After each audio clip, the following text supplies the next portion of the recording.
And now here on Mastering Dungeons, we are going to get to our main topic. We are going to continue our look at Daggerheart for part two of this multi-part trek, if you will. We are going to continue where we were last time by looking at the rules, and we are going to get into characters and character creation. I want to add one quick note that we didn't get to last time. They mention in two places the golden rule, which is make the game your own and change things if you have to, and ruling over rules, which is a common refrain of don't worry about the rules. If you have a question, just make a ruling and you can always go back and look at the rules later. This is great advice in theory, with a caveat that game designers never seem to want to or think to put after these rules or these notes. If you change the game, or if you make a lot of rulings that don't necessarily come within a million miles of the rules, and you find that it's not working, go back to the rules. See if the problems that you're having are a manifestation of you not following the rules or making changes or making rulings rather than following the rule. Many, many, many times, people changing the rules, people doing rulings over rules works great for your table. Yeah.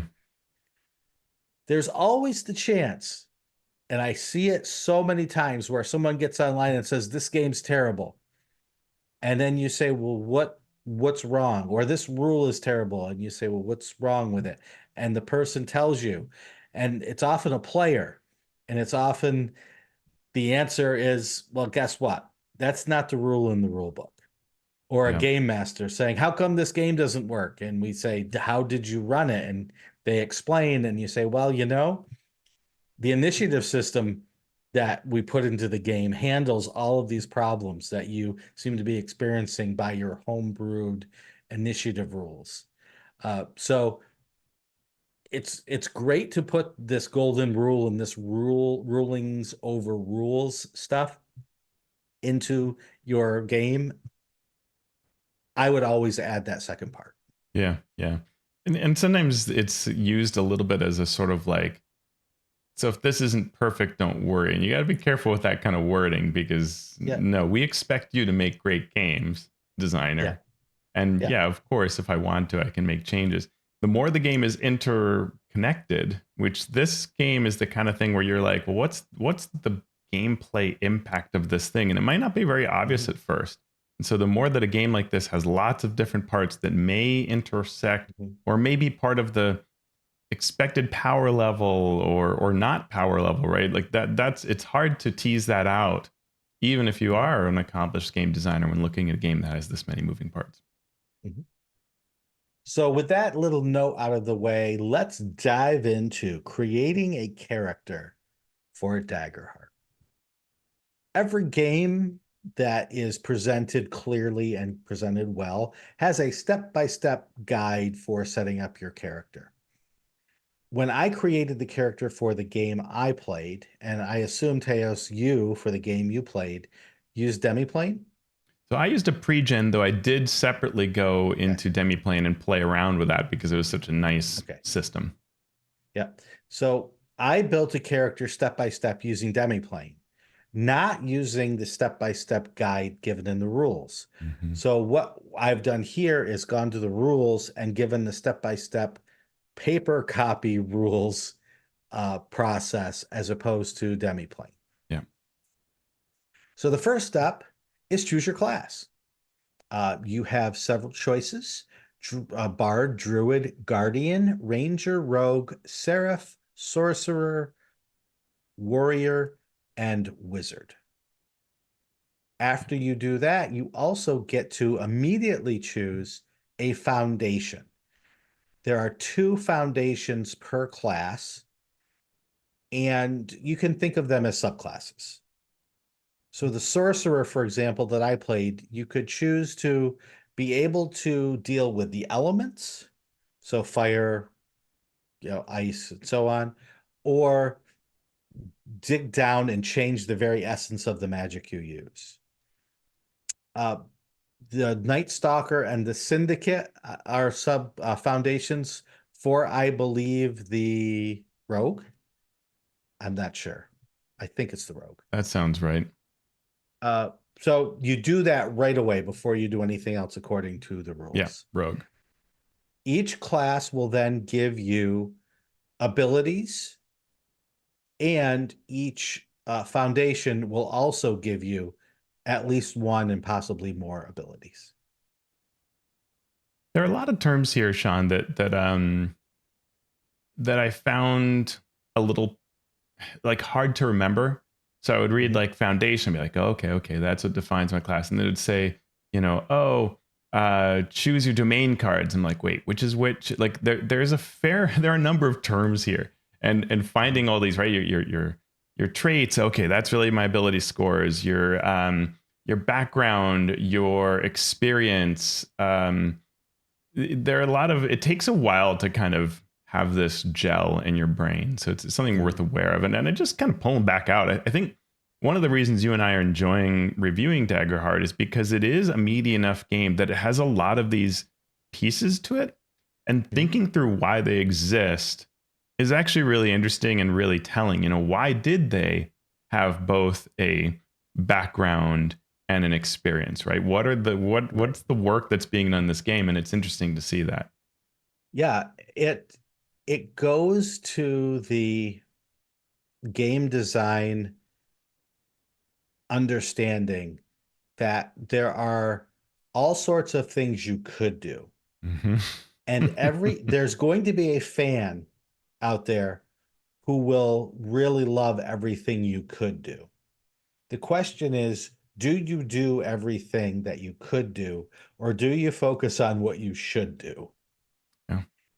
And so we as game designers, we as players and game masters enjoy games. We love reading these things, and we would love playing them, even if it is not very well done. And I'm not saying this about Daggerheart at all, but just in general, even Mm-hmm. if the game isn't great, even if it's not well designed, we would have fun playing it.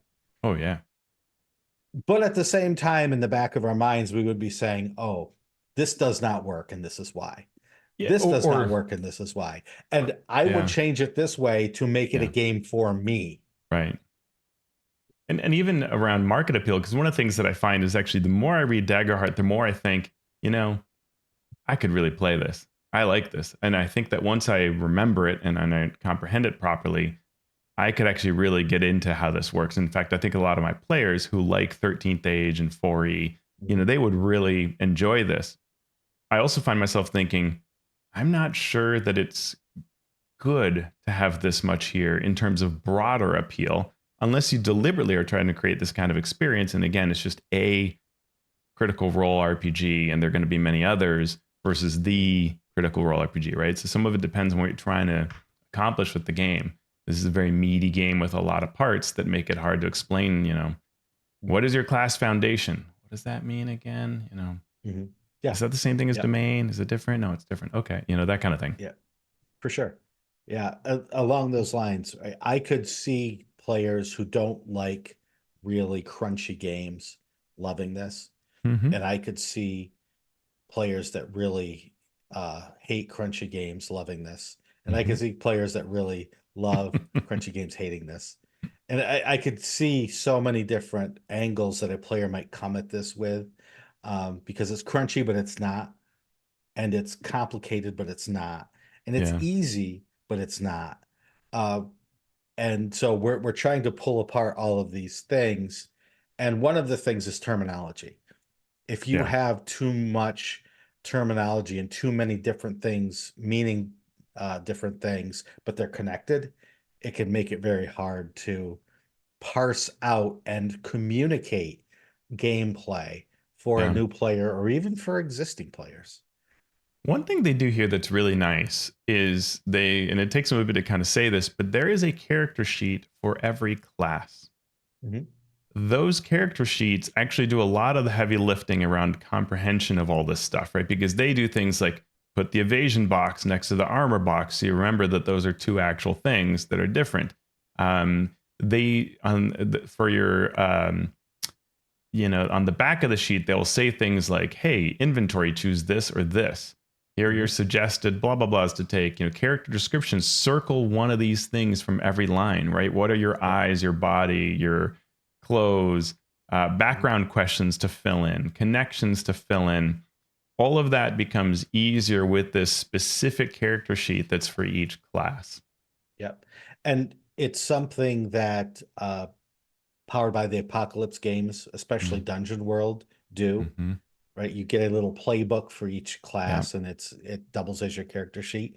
And when I did Peril in Pinebrook, I did that as well. Mm-hmm. You are the dwarf fighter, but circle one of these words that Yeah. describe your character, because it becomes much easier for a player than having to make it up on their own. I love that for pre-gens too. Yeah, Yeah. especially a new player. Mm-hmm. So Teos is absolutely correct in that this has been thought through Mm-hmm. by the designers of this game. And they are not just throwing out a random character sheet and saying, all right, just fill it in.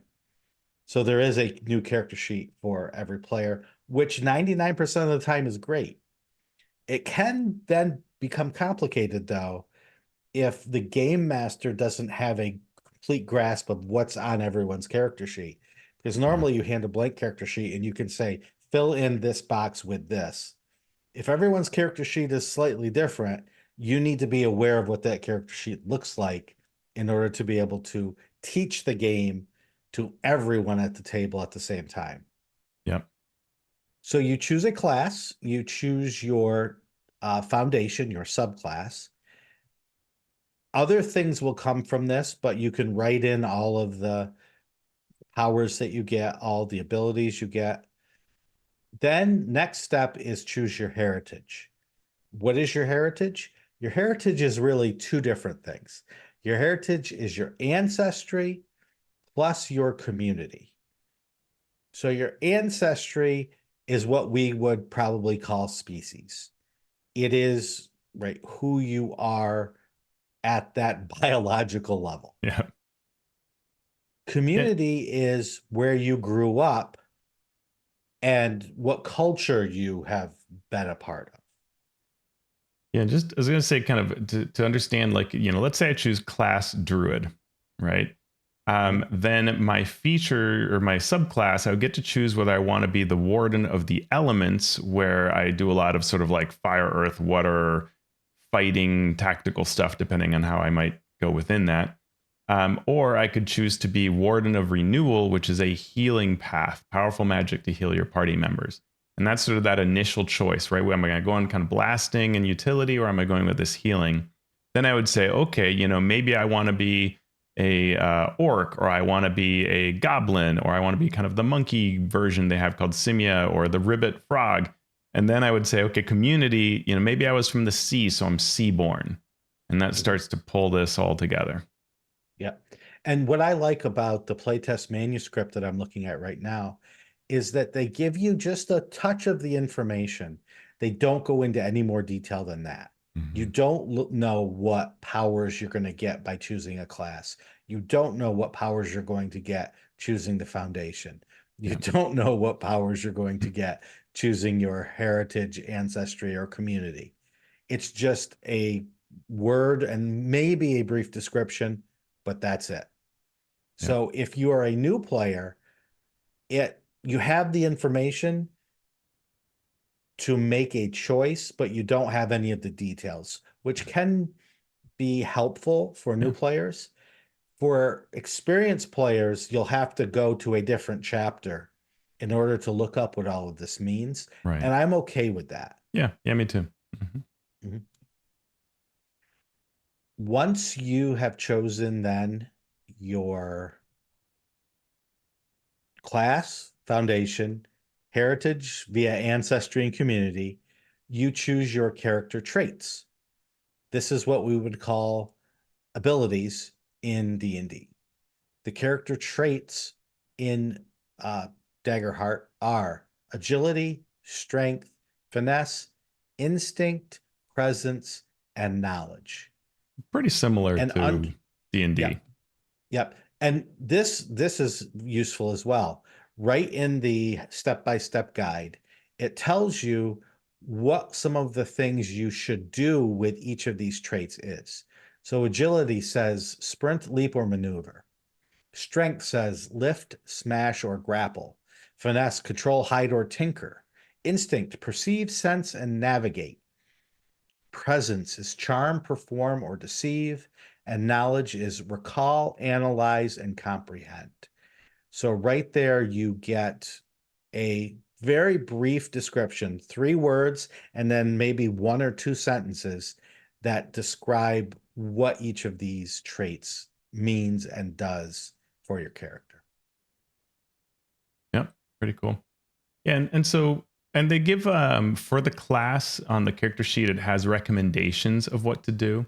Which of these are most useful to your class, and then you get essentially a point by or a standard array type approach as we see in 5th edition with +2, +1, +1, +0, +0, -1. Assign those however you want. And there, I didn't see any other method. So that is like the method for your not attributes, your character traits. Mhm. So at this point, Yeah. Shawn, if we're filling out our character sheet, right, we've got those abilities, the character traits. We would have some information based on our class, things like what your damage threshold is, where you take damage the way we talked on the last show. You'd have a few equipment items. You would have like druids can perform harmless, subtle effects like causing a flower to rapidly grow. You can take stress to transform into a magical creature, what's called your beast form, right? Those are just standard things you would write down on your character sheet. Then based on your subclass, you'd have a couple things you'd have written down. And then your heritage would have a feature as well. So for example, if you were the ribbit frog person, you can breathe and move underwater. You can use your tongue with taking a stress to attack. You can also use it to grab things close to you, which is cool. So you can use your tongue just to grab something towards you. But if you want to do something like attack with it, you will take a stress to do it. And that's just really all there is to the ribbit. So it just tends to be like a short, quick, easy feature that you would write down on your character sheet. And then your community would be like if you were Ridgeborn, you would have steady advantage on rolls to traverse dangerous cliffs and ledges, navigate harsh environments, and so on. So all of that would be written down so far in our sheet. It's a lot, and we're not done yet, but it's doable. It's doable. And it's interesting, right? What I do like is all these things do paint pictures of what's going on. It's just not just cuz, right? Sometimes feat trees and stuff like that, lots of things like that. It can feel disconnected from anything. These things at least all fall into categories that I feel like they tell me who I am better. And I like that about them. Yes. And as long as the player understands that these traits are going to be tied to something that they have to do for their class, and they make the right choice to make sure that if they're a sorcerer, they are using presence, I think was the one. Then you don't have to worry about where you put all the other ones. And it's not a huge difference between a +2 and a -1. So even if you do sort of make a mistake, it's a very small range there to have to worry about. And as we mentioned last time, the dice, the average of a 2d12 roll is going to be a 13, and a lot of the numbers that you're trying to hit seem to be less than that. So even if you are at a -1 for some checks, chances are still on the plus side for you. And if you roll with hope, even more on the plus side for you. So we're going to record additional information. You copy over your evasion score from your class. And what's interesting about evasion is, well, this is separate from your armor. The evasion is what the sort of the target that the enemy has to hit to see if they're successful. And I like that they say here your evasion may look different within the narrative. A wizard may avoid blows with shimmering arcane shields, or by batting away an adversary's spells, while a ranger nimbly dodges. Warrior employs a mix of parries, blocks, and dodges. So this idea that there's a narrative behind that score that's different. Cool. Mm-hmm. And I will tell you, I found out the hard way that armor can lower some of your scores, including agility, which is used to figure out your evasion. Aha. Uh, so I was easier to hit because I was wearing armor, but I got to check off those boxes to reduce the damage because I was wearing armor. So it was an interesting thing that I found out as I went through Yeah. the character creation process. Yeah, it's a strange balance, and that's an example of something that I think when we did our playtest, we all found it was a little sort of finicky, like the kind of thing where you're like, yeah, I'll put on armor, or wait, do what's happening, and then you find yourself trying to understand all the math behind it Mm-hmm. versus the story of it, So it's a little bit Mm-hmm. there. I found it felt a little clunky to me, like this That is sounds like a you problem, Teos. That sounds like a you it's a me problem. problem. I found it Yeah. non-intuitive as to why I was Just doing a thing. More just play because the it's game. more complex than saying, like, oh, disadvantage on, hiding, right? Yeah. No, it's totally a good thing to even as a player to question and think, is this worth it? Uh, so we go through more of the recording that information. We got the evasion. Each class will give you hit points and stress points, and you will count down your hit points as you take damage, or count up your stress points as you do activities, as you use your powers, as you do things that force you to check stress. The final thing is the hope and the fear. So you get a certain number of hope, It's two hope a for everybody. limit on your hope. Uh, Yeah. that I think for most characters, or maybe all characters, it's 6 to start with. Uh, and certain things that you are given by your class, or even some other features that you've already recorded throughout, may cost you hope to use. So it's important to keep a track of those things. Anything else about that? Nope. That makes sense. Then we go to equipment. Like you talked about the armor choice. Everybody has an armor, and you can choose whether you want to wear it. You've got weapons that you use for your physical damage attacks, and some other gear. They briefly mention in this section coin. I think it's still the way it was before, which is sort of an interesting way of tracking wealth. That's sort of like few, some, many. Like there's like Right. bags of gold. It's like a handful, of a pouch, or a bag. It's like Yeah. three. You get 2 handfuls of coin. You get 3 bags of coin, and each means a different thing. And it is kind of funny because sometimes we like to think in numbers often, and so when I was role playing, we were talking to some, or I think I invented, like, I find some street kid to ask a question, and GM said sure, and so I said, hey kid, you want to someday have bags of gold? Well, you got to start with this coin right here. And we all laughed, right? Because it was like it didn't make sense to mention any amount, right? It was just like I'm either giving him many or few or whatever, and so you want many someday? Well, start with this few here. Tell me what you know about this thing, and we I ought to mean, laugh about the abstractness of it. it's just an easier way. Instead of saying a copper, a gold, and a Yeah, platinum, you say a coin, a pouch, or a bag. yeah.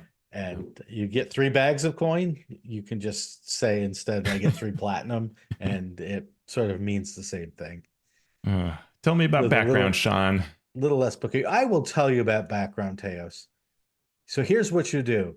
You create your background by answering the prompts provided as inspiration, either on your character sheet, or in the The class Demiplane section. app, if you so choose. Yeah, so let me And pull up the druid yeah, and it's see it's what it purely says. narrative. It's purely narrative. So it a way to give your character impact within the story that the game master might present to you, and then you adjust it in that session 0 to better reflect the shape of the character that you are trying to uh, insert into this story that you're all going to tell together. Okay, so for like a druid, the questions are: why was the community you grew up in so reliant on nature and its creatures? Mhm. What was the first bond you made with a wild animal? Why did it end? Who has been trying to hunt you down? What do you think they want from you? So those are the questions that every druid would answer, which are different than what a bard would or whatever, and which are Yeah, interesting questions. yeah. For the sorcerer, it was, what did you do that make the people in your community wary of you? Who finally taught you how to control the magic bursting forth from you, and why are they no longer able to guide Mm, you? And you have a true fear you hide from everyone. What is it, and why does it scare you? So each cool. class will have a different one. And if you play any more like narrative heavy storytelling games, you've seen things like this before. And the questions are a bit leading, but that's good. And you or the game master can at any point, if you start a new campaign, change these questions, Yeah, yeah, as long as they give you the opportunity to share with the players, share with the game master, but share with yourself the place from which your character is starting and where their voyage might take them based on where they've been. yeah.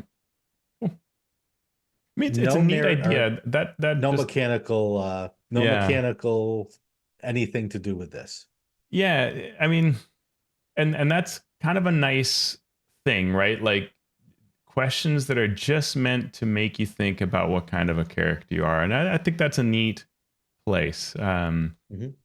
The I would have liked more questions. I find these questions a little limiting, right? Like, I've got to have a bond with an animal. And obviously you can change it, but it's like, well, you didn't give me, if I'm supposed to have 3 things about my character, maybe I would have liked a larger, and maybe this will happen later, right? Because this is the play test, but more questions and I could pick 3. That might make me a little happier so that we don't end up with, Mhm.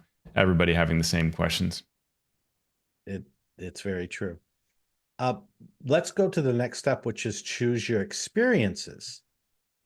So in this step, these are the phrases or words that encapsulate a specific set of skills that your character might have because of the life they have lived. So you start with 2 experiences, and one of them will get a +2 modifier. The other gives a +1 modifier. If you've played 13th Age, you know that this is pretty much Yeah. how they handle the skill system. Rather than saying, I'm good at lockpicking and acrobatics, and this, you just say, I was a circus performer +3.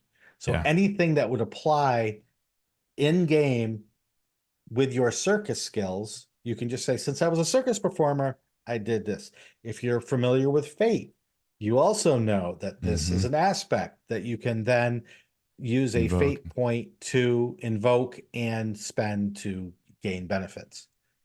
Yeah, I like this approach a lot. I like it far more than what 5e tries to do with various pieces. To me, this is because it's neat. You get to say who you are, and various RPGs have done variants of this. It's a really nice system to use and even port into your 5e game or other RPGs. So they have in the experience examples backgrounds. I'm a bodyguard. I'm a noble. Characteristics. I am a survivor. I have sticky fingers. I have a silver tongue. Specialties. I'm a navigator, a survivalist. Skills. I track. I have incredible strength, deadly aim. Phrases like chef to the royal family. I won't let you down. Never again. Fake it till you make it, right? And you can choose any of these as your experience. And that's really neat, right? That's a lot of fun for character creation. And with this many examples, creates great diversity in what kind of people are going to be at the table and what they're going to say they're good at. I dig this a lot. Yeah. Now, interestingly, I'm going to give you a counterpoint here. Okay. So, what this doesn't do is it doesn't take into account at all any of your traits. Hmm. So, you could have a +2 at agility and you are trying to walk a tightrope. It doesn't, it still should, but it doesn't say so here. So I want to avoid confusion. This is not just because I'm a circus performer, I get a +2 to walk a tightrope. It's I have to spend Yeah, a hope that's true.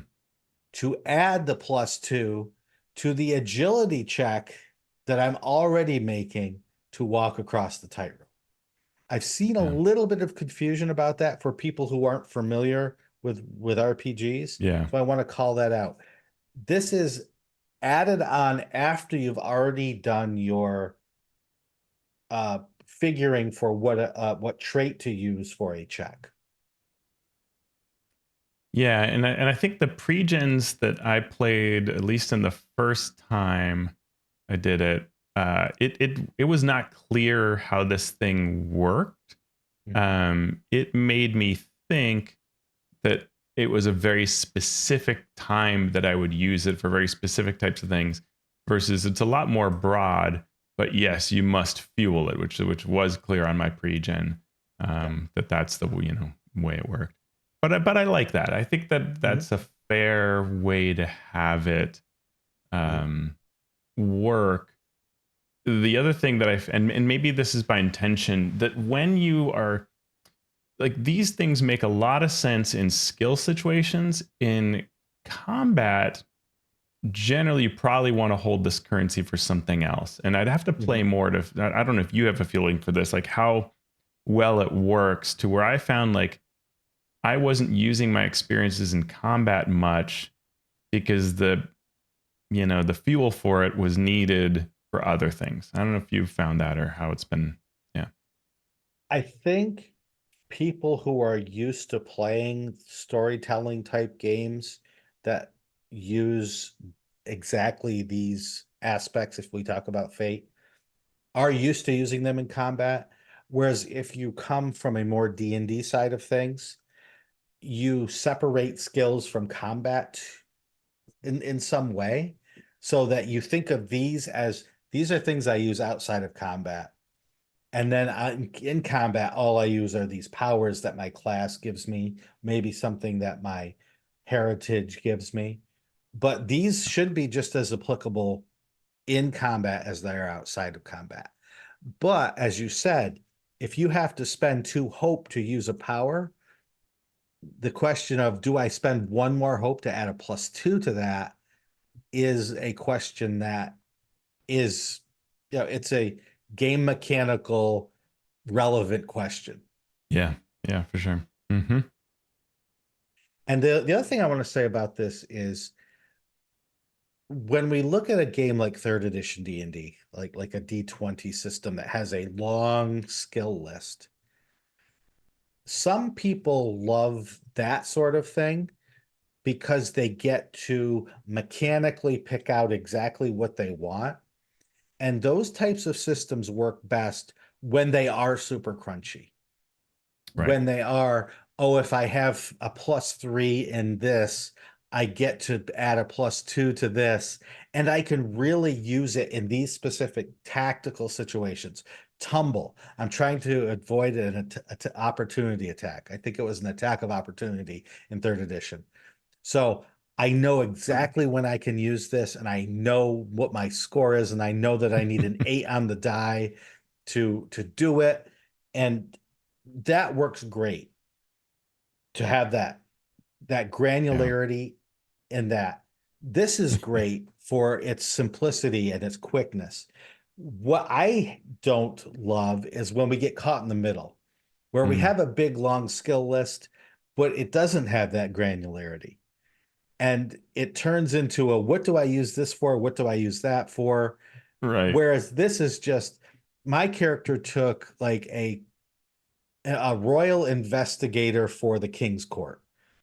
that was one of their experiences. So I could use that whenever.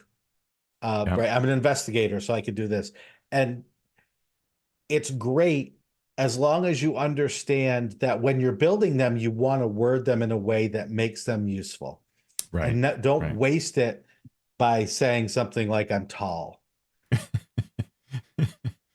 That's fair. Yeah. I mean, Yeah, well, unless you think like, well, I'm tall, so when I jump, I can more easily grasp it. It depends. It's a right. learned skill, right? And you don't want to Mhm. do it all the time so that you're like, the DM's just rolling their eyes, like, come on, really? Like you're going to say that that applies? You know, Mhm. it's a fine balance. It's part of the Yeah. social contract.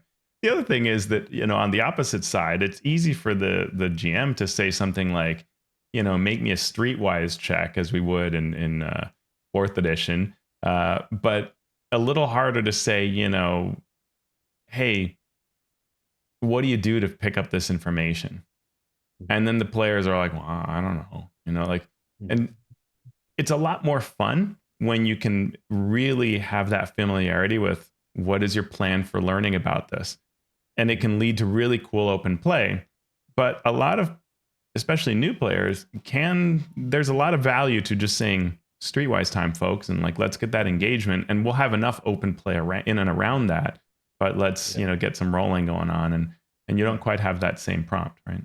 Yeah, and it's not just new players, right? It's Mm-hmm. some very experienced players who know exactly what they like. They Yeah, don't want to have to role play for a half hour yeah, to get the information that they could just say, yeah. streetwise, I got a 27. What do I know? Um, Yeah. and so that's why Mm-hmm. you have to, as you think about new games, think about your players.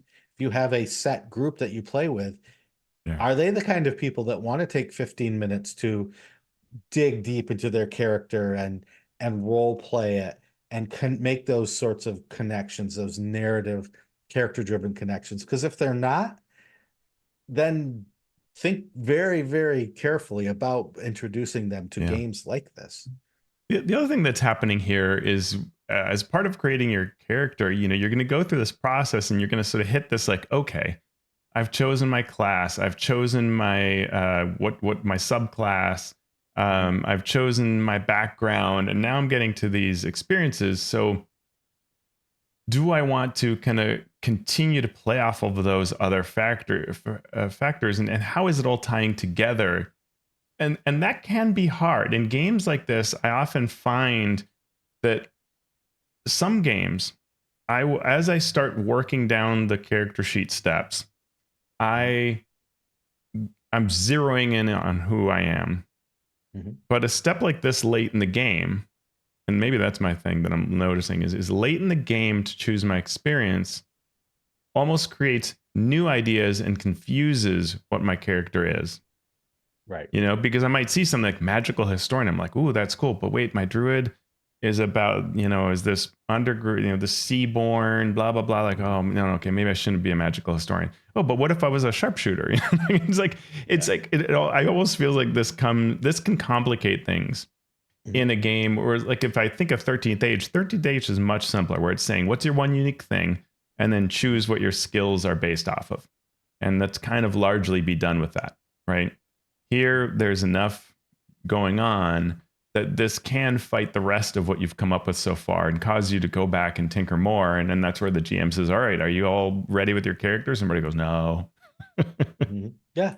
It is it's a chicken or the egg thing, Yeah. because you could say, let choose your background first, then well, you can't because it's tied to your class, but choose your experiences first, or choose your ancestry species first, and Yeah. then right. So how are you building the character can be just as important as what you do as you build it. Mm-hmm.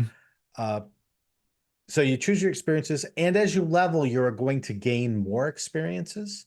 So you could either add numbers to your current experiences or add new experiences.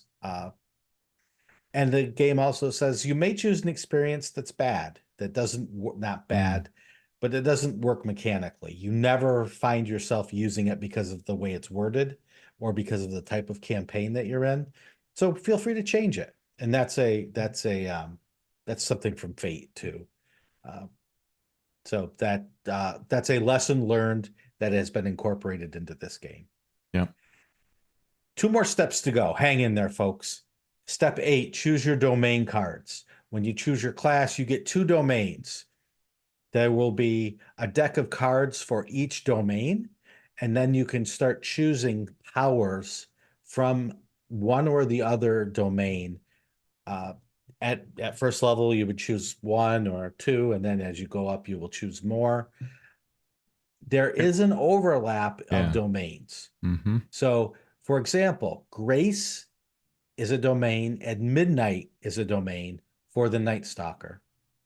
Arcana is a domain, and Midnight is also a domain for the Sorcerer. Mm-hmm. So if a Sorcerer and a Night Stalker sit down at the same table, you are pulling from the same deck of domain powers. And if you both decide to choose the powers only from that domain, which you could do, then you're actually using the same powers Yeah. as each other, even though you're Yeah. different classes. So the book tells you if a fellow player's class has the same domain as yours, you're encouraged to coordinate with them and choose different cards from that domain deck, even if your group has multiple copies of the deck. So there you go. It's obviously something that they knew and put right in the rules a way to mitigate that potential problem. Yeah, and they also allow you to swap them during play. Mm-hmm. And you, I think, take a stress, if I recall correctly, Mm-hmm. when you swap them, which is interesting. This has come up, when folks are playtesting the 2024 D&D, where you can change your weapon mastery. Mm-hmm. And in this case, you can do it even mid-combat, which is very sort of interesting, right? It's like you have these Yep. capabilities, and to swap them will take that give you that little bit of stress, but that it's okay to do that. The domain cards are an interesting RPG angle to say, okay, all this stuff's been on my character sheet. Now you get these cool cards, which we should say they're also cards for your ancestry and for your community that you come from that you can use.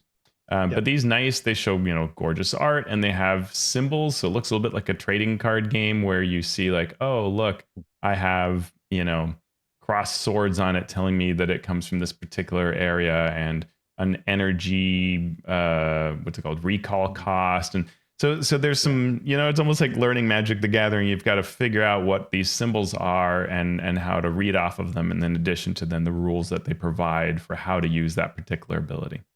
Yeah, and I'll say it. I said it last week and I'll say it again. 4th edition did this too, right? Yeah. When you leveled, you had a range of powers that you could choose from. Oh, you get to cast another encounter power. Choose from these 3. And as the game went on, more were added. Oh, you're a half-orc mage. Half-orc mages can also cast this one if they want in Supplement 27. Yeah. And people, I mean, everybody I played with loved it. Right? They loved having the cards. They loved swapping out the cards and looking at the cards, flipping the cards over, turning the car sideways. But there was that minority, or a large minority of people. Oh, they're turning D&D into Magic the Gathering, and so here's a game that is doing it. Yeah. And as people have said, it's okay because that was D&D and this is not. And I accept that. All I'm saying is it's the same sort of game flow mechanic that was used there that is being used here. That's all I'm saying. Yeah. And there is a lot here, like that number with the little like lightning bolt symbol. That's your recall cost. So that's the cost and stress to swap it. So some actually you can just swap without paying a cost because it's 0. You have levels, so some of them are more powerful, and you'll have to be higher level to be able to get them. And then there are the actual effects on the card. So there's there's a fair bit to kind of figure out here. There's definitely a strong, for a narrative game, this is very Yeah. gamist, um, Yep. in Yeah. its sort of construct in this part, Yep. but they also can be a lot of fun. Mhm. Yeah. This is something that we didn't even know when we played or at least I didn't. Mm-hmm. I chose the cards from my domain deck that I thought I needed. I was using them a couple times. I was like, none of them do anything that I need to do right now. So I will just hit with my staff. And then I realized, oh, I have this other power that lets me swap for one less stress. I wonder. And I didn't want to go any deeper into the rules. So I was just like, I'll just do this for now. But yeah, it does. It adds that flexibility, but it also adds that extra step of uh, Yeah. possible confusion and resource management that uh, some people are going to gravitate toward, Mm-hmm. while others will sort of hold at arm's length. Yeah. And last but not least, we have step 9, which is create your connections. So once everyone has shared who they'll be playing, they work together to decide how their characters are connected and how they feel about each other. Uh, Connections section of the character guide provides inspiration for these connections. Pick at least one question to ask another PC, but you're welcome to create new questions. You can always turn down a question if it's not a good fit or not a relationship you want to explore. While it's great to create connections with each player, it's perfectly okay if you're not sure about them yet. You can always discover your relationship through play. These connections are a starting block to build on during gameplay. I And want to so, say this. I've been holding off on this yeah. one. This is great. I love this. Mhm. This is something that's also in games like Fate and also in games like Apocalypse World games. What are your bonds? What are your connections? In those games, the whole one of the reasons that Fate accelerated became a thing was because there were too many of these things going on in the game. You had your high aspect, you had your or high concept, you had your flaw, you had these connections, you had other aspects to the point where there were too many to for the game master to remember for sure, and often too many for the players to remember. So Yeah. they cut them back. This is sort of doing the middle ground. It's okay, you have these connections that you can role play, but they have no game mechanical effect whatsoever. So you can't spend your bond is I would do anything to protect my wizard friend. And you can't, however, spend a hope and get a +2 to protect your wizard friend, which is okay. You could always add that in, but that's something that in some games you would just be able to do mechanically as well as narratively. Yeah, I thought it was along those lines of kind of the complexity of it. I find it interesting to say once everybody's done with their finished or almost finished characters, summarize your characters for each other. At a minimum, share your name, pronouns, character description, experiences, and answers to your background questions. Boy, there's an hour, right? And it says feel free to Yep. include other details. So you can imagine this goes around the table and you're all trying to remember what everybody said to then create connections after that. No, that's not going to work. I mean, sure, it'll work, right? But it'll work imperfectly because there's no way I'm going to remember even what the first person said to all those questions.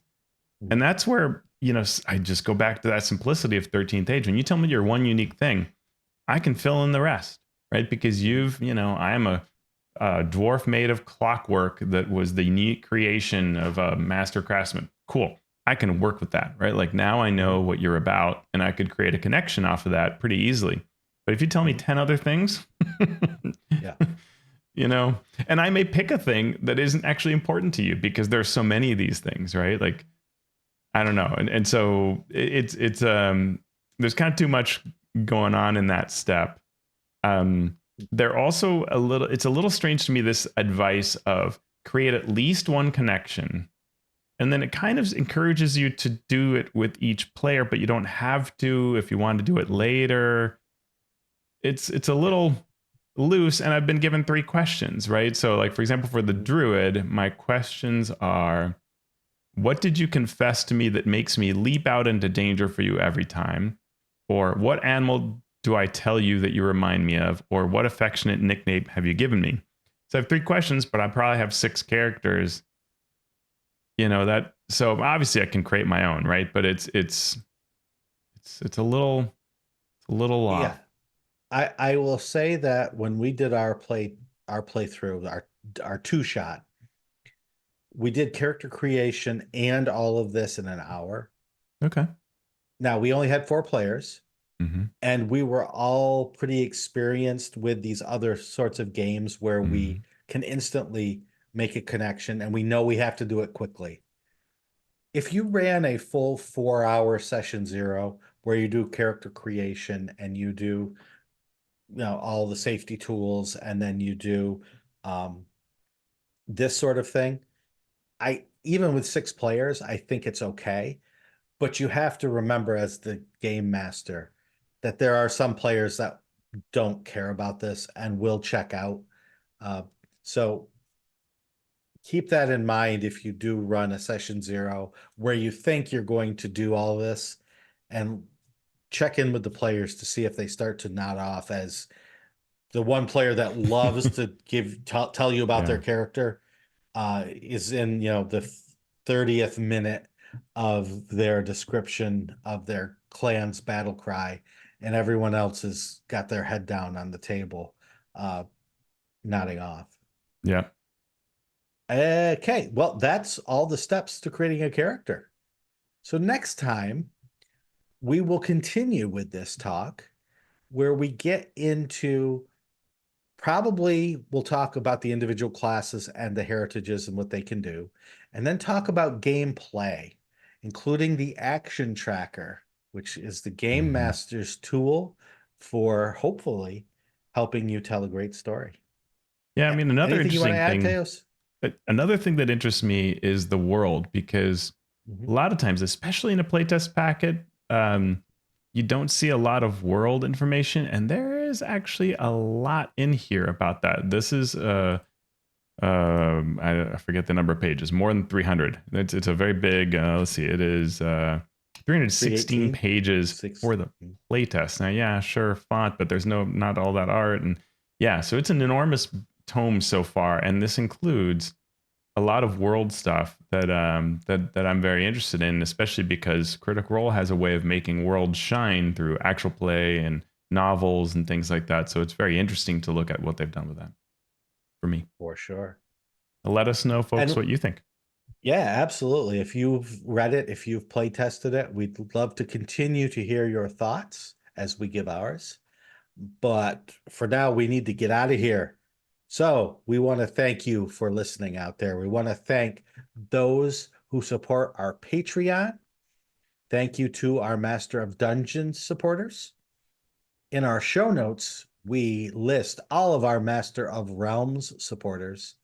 And those masters of the multiverse, well, they get a special shout out on the air, just like this: Chris Webster, Javier Waziak, Graham Ward, James Walton, Joe Tyler, Trace, Jeremy Taluman from the D&D and TV podcast, Krishna Simone Say, Andy Shockney, Ross Sandberg, Chance Russo at Drago Russo, Vladimir Prenner from Croatia, Robert Pasley, Post Fiction RPG Audio, Mighty Zeus, Mike Olson, Tom Nelson, creator of the Deck of Player Safety, Falcon Neal, Shawn Molly, John Mickey, Eric Mengi, the Mathemagician, Chad Lench, Jim Klingler, aka DM Prime Mover, Brian King, Sean Hurst, Ben Heisler, and Paige Lightman, the Mighty Jared, Andy Edmonds at nerdronomicon.com, Evil John, Merrick Blackman, Steve Bissonette, David Bastianson,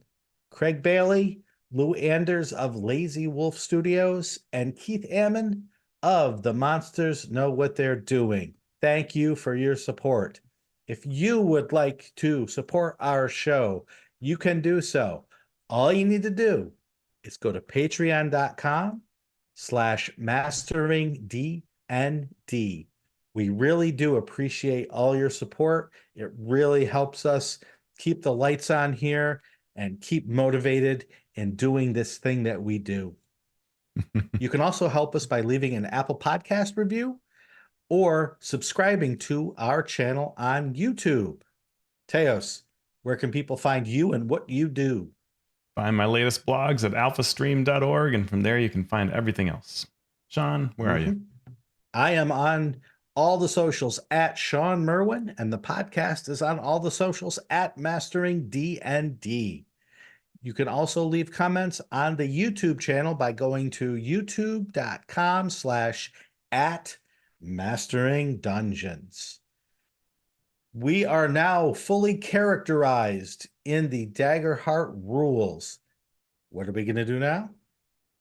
Well, Shawn, I think that I'm actually going to take my real life resume and I'm going to redo it using these character creation guidelines, just connections, experiences, backgrounds. That's going to land me the next big opportunity. Yeah, I think I'm going to tap into my experience as a useless bum.